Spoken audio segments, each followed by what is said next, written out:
Hi everyone, my name is Anastasia Gutnick and I am a mixed media artist and public programs coordinator at the Metropolitan Museum of Art. And I want to welcome you to our virtual session of drop-in drawing. While the museum is closed, we are bringing the museum to you with a series of drawing exercises based on objects in our collection meant to challenge and grow your creative skills. Today, I'm going to be leading you through a botanical drawing workshop that will focus on composition and building shapes through simplified form. Composition is the way visual elements are arranged on a page. We often use simple shapes such as cones, circles, and triangles to demystify what may initially look like a complicated form. There are so many ways to approach drawing flowers, but for this video, we are going to take our inspiration from a Japanese ink painting titled Irises and Moth by Suzuki Kiitsu from 1850. Kiitsu's masterpieces are known for their bold compositions and vivid imagery. In this image, we see an elongated vertical paper scroll with the majority of flowers residing in the bottom half of the painting. He alternates between using dark and light irises to move your eye throughout the image. The combination of detailed flowers on a flat background make every decision about where the artist positions his image on the page critical. We will be using Kiitsu's piece as a guide in sketching today, but you are also welcome to draw from your own flowers. You can use dried flowers or something from your garden if you have one, or maybe you can take a walk and pick flowers today. I happen to have easy access to this orchid, which happens to be a lovely artificial specimen, so fake plants work just as well. Whatever you find, whatever you have today, make sure that the flowers you're working on is something you're excited to draw from, or feel free to draw from my orchids. I'm really thrilled to be working on this tutorial because spring is all about blossoming flowers, and botanical drawings are a large part of my artistic practice.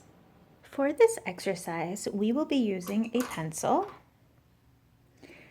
pencil sharpener, an eraser, either a kneaded eraser like this, or one that's at the end of your pencil, and paper.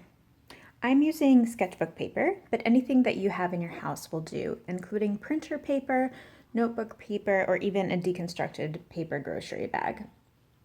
If you have a range of pencils, I would recommend having an HB, a 2B, and a 4B pencil.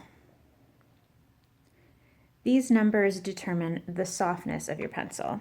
If you don't have these on hand, your regular number 2 pencil is the equivalent of the HB. I also have a separate sheet of paper where I will be showing you examples throughout our tutorial. You are also welcome to have a scrap piece of paper on hand to practice throughout our workshop. So let's begin by talking about composition. Composition is the combination of visual elements on the page.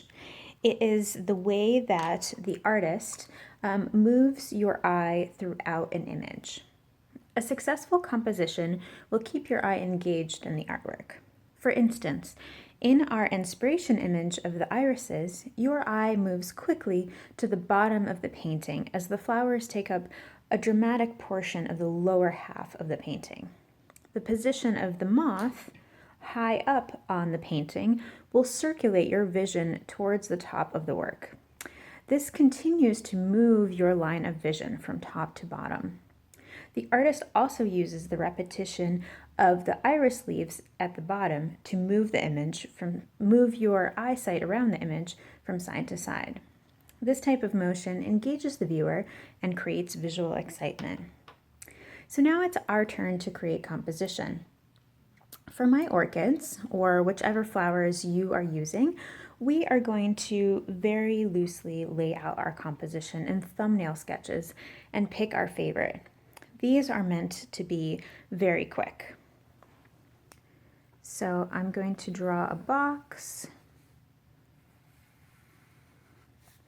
for thumbnail number 1.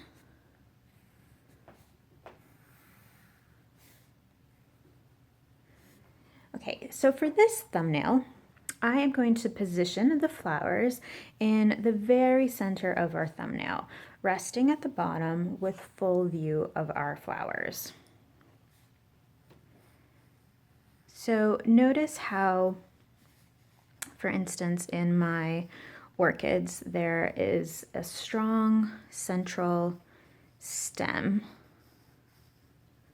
And now I'm just gonna lay in the petals on the right-hand side and add our planter. Now, as you can see, I'm moving really quickly through my thumbnail. Here's the left-hand petal and the right-hand petal, and then the flower all the way to the left-hand side. This is really all you need to have a sense of the layout on the page. So what do we think of this thumbnail number 1? Well, it's very even. It's kind of floating in space. I'm not sure that I'm convinced. So let's try another sketch. For sketch number 2, we'll try something a little bit different. So I am going to move our planter just a little bit for this thumbnail. I'm going to position the flowers all the way to the left-hand side and approximately in the same position at the bottom of the page, and see how this placement affects the image. I'm going to start with our planter and move to our leaves. Again, I'm just moving really, really quickly. You can think of this as, doodles or scribbles. It really does not need to be perfect in any way. Should move through the right-hand side flowers and then the petals on the left-hand side like this. Okay. So how about this number 2 thumbnail? Personally, I find the sketch to be a lot more interesting. Your eye has kind of a natural place to enter the image where this petal touches the composition, and you have almost like a circle where your eye gets to circulate. I'm also, in this thumbnail, becoming very aware of how the negative space is acting.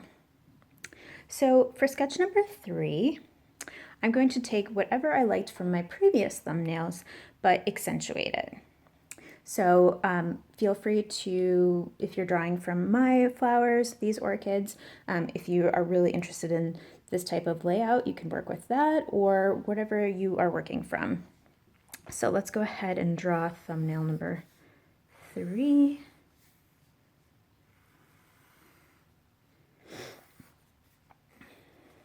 So I really liked this positioning, but I think that it could be more interesting if maybe we zoomed in a little bit more. I think what could be exciting is to have a more zoomed in version of the petals. So we'll continue with this left-hand orientation, except we're going to make the flowers a little bit bigger. So again, I'm going to draw the planter and the leaf on the right, the leaf on the left, and the stems, and the very large, beautiful, very fake petals on the right. If you're working from real flowers today, maybe you can smell them. Unfortunately, that's not me today. Okay, the petals on the left-hand side. Okay, so for this thumbnail, number 3, we took a similar approach to the positioning of number 2, but made the flowers a little bit more of the composition. And looking at these sketches, I'm still really a fan of number 3. So we are going to take what we learned and go on to the next page.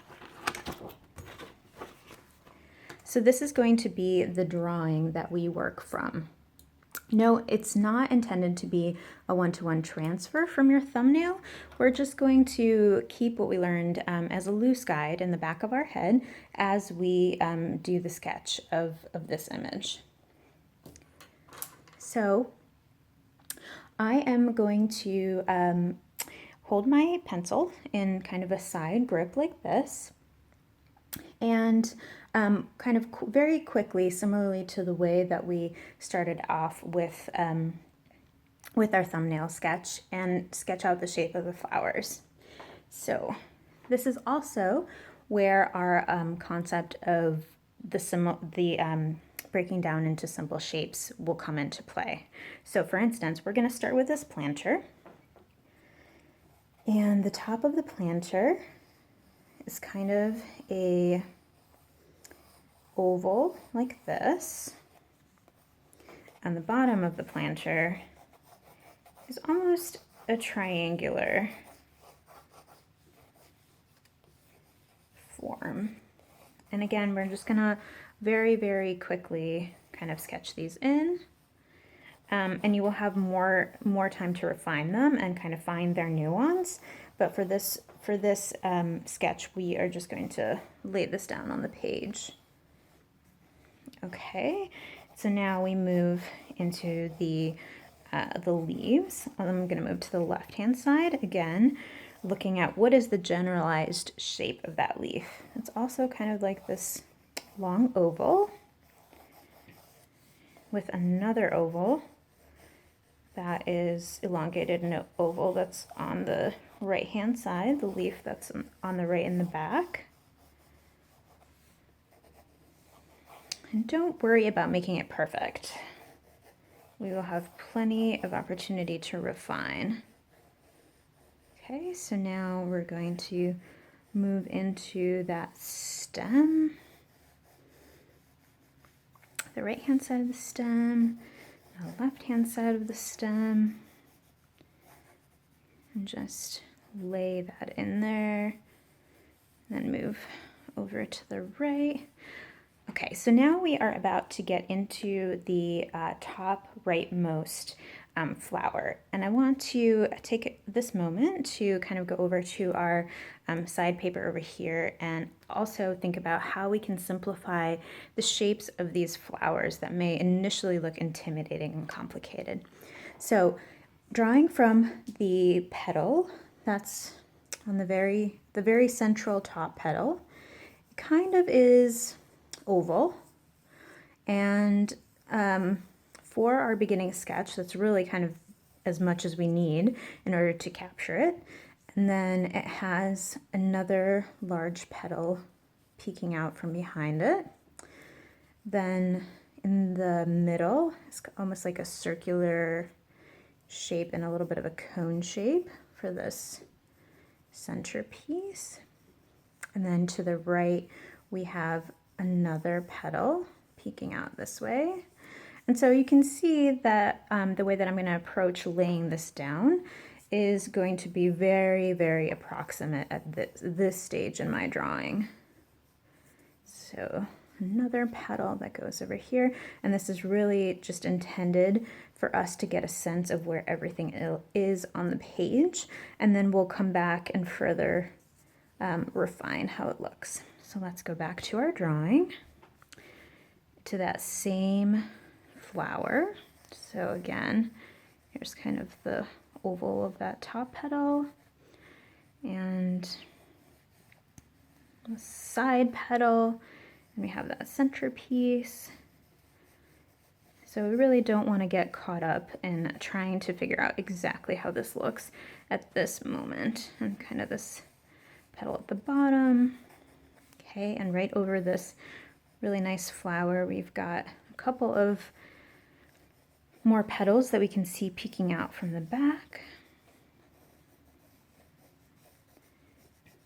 Okay, and we're just going to continue to very quickly move through and sketch what we see. So now we're going to the flower petals that are underneath this orchid, and you can see how this orchid petal is going to be touching that leaf, it kind of, so that will help guide you as to sort of where that is on the page. Here's kind of this petal that's a little bit bent over. It's a little folded. And then you have another centerpiece and another petal over here. So we're getting to the point where we're close to having all of our petals in place on the right hand side of our drawing. Okay, and I see there were a couple more petals that just pop up over here. Okay, now I'm going to move to the left hand side. Don't want to forget about the petals that are over here. So we have one large orchid flower that's over here. Now these shapes are, you kind of see the side view of them. So even though they're pretty complex, I wouldn't worry too much about exactly what they look like. You can just generalize them with kind of circles and ovals, and we'll come back and look at them more closely. Okay. So the reason that we move through our drawing so quickly is that we really want to be confident about where our sketch is laid out on the page. There is nothing more frustrating than starting to get really detailed on one of these flower petals, for instance, and then having to change your drawing because you realize that it's in the wrong place. So once at this moment we have captured the essence of our drawing. We know where all of the flowers are laid out on the page. We see where the leaves are. We see where our planter is going to be in the positioning and the relationship between everything. So now is the opportunity to start to get a little bit more definition. This is where, if you have access to a variety of pencils, you can start using something that's a little bit softer, like your 2B pencil. So I'll show you kind of the range of dark and light that you can get on our little scrap paper. So this was the pencil that we were drawing from. If you're using a regular paper, it's a 2. If you're using your range of pencils, it's an HB. So your HB is the lightest and the hardest pencil. So your number 2 pencil. And then you go up a number to 2B. That's going to be a little bit softer. It's going to give you a little bit of a darker, richer line. And again, we can do the very same thing with the number 2 by just pressing a little bit harder. You'll see that you just have to really just press on it, but you can get the same effect. And then the 4B, which is our highest number that we have on hand, is going to give you your darkest darks. And again, you can do the very same thing with your regular pencil by just pressing extra hard. It really just comes down to how hard you press at this point. So at this point, when we start to define our drawing a little bit more, we are going to, if we have the range of pencils, we're going to move to our 2Bs. Now, as we approach the next step of our drawing of these petals, I want you to take a look at the simplified shapes that we drew from and start to become a little bit more specific about their shapes. So if we go back to this top rightmost orchid, we can see that this front petal, this top petal, is an oval, but it's much more nuanced and pronounced than that. So at this top petal, it kind of curves up like that, and then curves down, and then curves up again. And then on the side, again, it dips in and then dips out. And then is a little bit more straight line over here on the right, and then a little bit more of a straight line on the left, and then it curves again. So what was initially a very simplified shape is now starting to take on a little bit more definition. So same with this petal that is to the right, kind of curves like this and then indents. And you just want to be really kind of start to pay attention to how each of these petals is very unique, because as we know with flowers, there are no two petals that are exactly the same. Okay, so let's go back to our drawing. And we're going to go back to the same petal and see how that starts to look in space on our drawing. So again, I'm going to curve out a little bit. And the great thing is that since you were, really careful about being very sketchy and quick and loose with your initial drawing, you now are very clear about where things are. So you're gonna find that maybe where you initially put things down is not exactly where they are, but you have the opportunity in this stage of our drawing to kind of refine what you're seeing. So this petal that's behind there kind of dips like that and protrudes, such as that, and then comes in a little bit more this way, and then we have our center part of our orchid, and we have this petal. Also, we got pretty close in our initial simplified shape, which is really nice, but we're going to just define it a little bit more. And you will notice that what's really nice about these orchids is that they have a lot of color contrast. You have that deep purple and the lighter kind of pink color, and that's something that we're going to address after we have kind of our more defined shapes. We'll go back in and add in some contrast.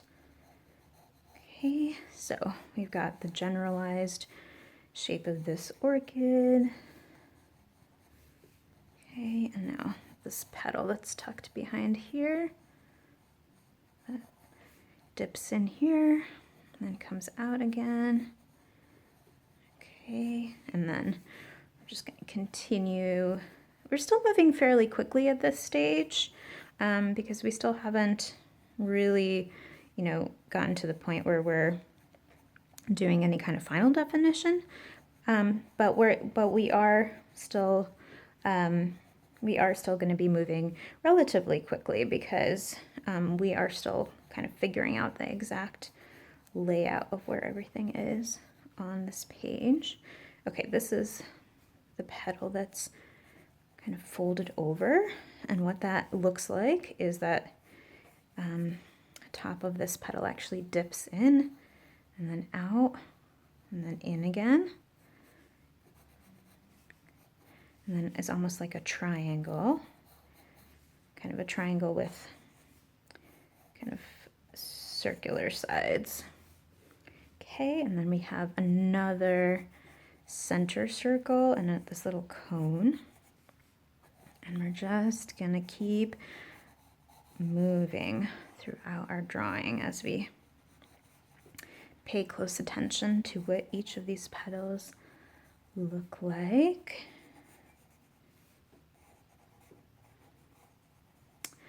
Okay,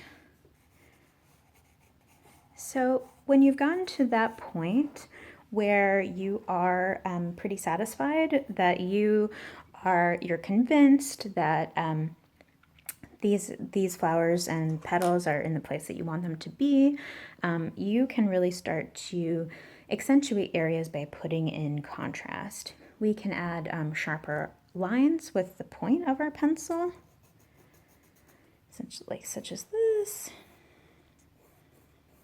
or add contrast such as this. Now, the nice thing about darker areas is that they help move our eye throughout the composition as we're naturally drawn to these areas. So at this point, we can either continue with our 2B pencil or we can transition to our 4B.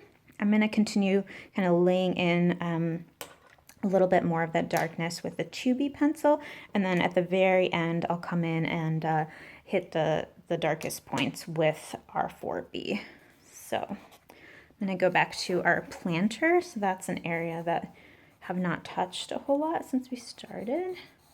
Now you can see that the darkest area in our drawing is the leaf that's on the right hand side. So I'm going to give that extra attention and start to lay in some contrast. And you can still be pretty sketchy with it because again, we can, until we are at the very end, we can just kind of lay this in quick. You know, and then I'm really paying attention. You know, initially I had just said it was an oval, but it's not, you know, right over here, it kind of protrudes over this way. So I'm gonna keep adjusting those images and the layers as I'm moving through. So even though this one is a lot lighter, it still has some tone to it. So I'm gonna lay down a little bit of tone. And then the dirt that the plant is in, it really gets really dark under here. So I'm gonna lay down the tone down here. And you see that our light source is actually coming from this way because the dirt that's over here is a little bit lighter. So I will press less hard, especially important if you're just using your 2B. And sketch this in. Okay. Keep moving into our planter. We have some curve to our planter that we can kind of accentuate through our lines. Okay, so we are going to continue moving through the entirety of this flower and find the shapes in between shapes. So for instance, let's go to this very top flower. We've got this shade, the darker purple, that kind of is like a semicircle up top. And you can see that that dramatic darkness will really make that flower pop. And then in the petal behind it is really dark too in this section. And the combination of that darkness behind the lightness, the petal on top of it, will start to make it look three-dimensional. So at this point, it's really up to you to see how far you want to take these drawing. I'll show you an example of a drawing I did right before this. So you can see in this composition, this was very similar to the drawing that we've been working on. You can see our simplified shapes again, kind of how we started with very basics and then moved to more definition. You can see how the shading in this image is really fleshed out and how we kind of continued to find these simplified shapes even as we moved through to the final drawing. So you should continue to build on the detail until you are really happy and content with your piece. And practicing with a variety of flowers will continue to increase your skills. So I hope you enjoyed this botanical drawing session. I would love to see what you created today. If you post your drawings on social media, please tag us with #MetSketch. Thanks for joining today, and I look forward to seeing you for our next drop-in drawing session in 2 weeks.